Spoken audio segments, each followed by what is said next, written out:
After trying different recipes and ways to cook beef steak, I finally got the taste and tenderness I want for a tasty Filipino beef steak, and here is my easy recipe. First is prepare the marinade. 1/2 cup of lemon juice, 1/2 cup of soy sauce, and some black peppers. I use thin cut beef steaks here and cut into squares and marinate it for 4 to 6 hours and cover it with a cling film.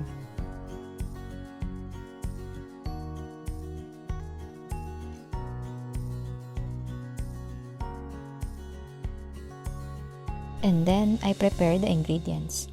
3 onions sliced into circles and mince some garlics.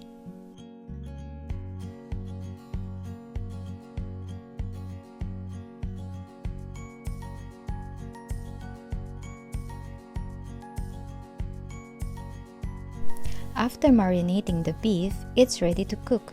I just heat some oil in a pan on medium heat, saute onions until it releases the flavor, and then set it aside.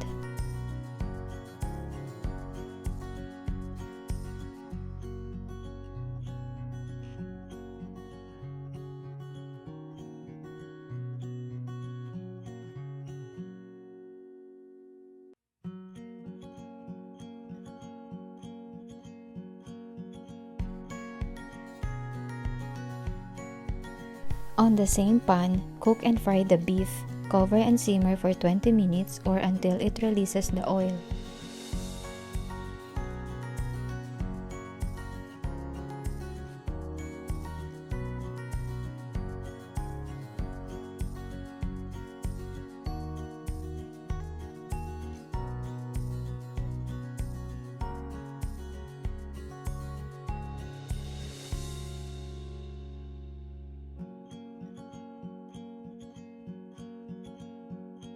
And then, saute the garlic until golden brown.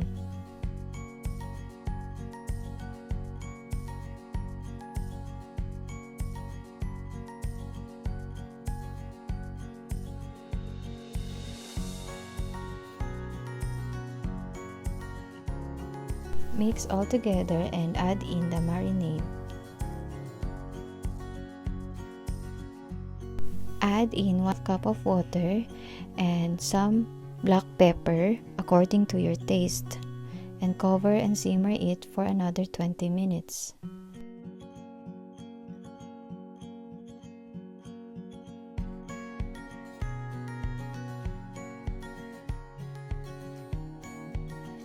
After 20 minutes, you can add in the onions. Just mix it all together and that's it. You can enjoy it with white rice. Give this recipe a try and I'm sure you will love it.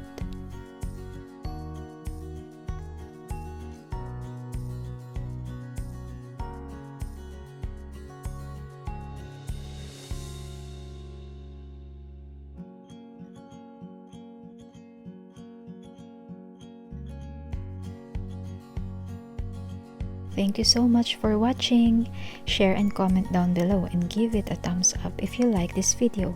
Please support and subscribe to my channel and click the notification bell for instant updates.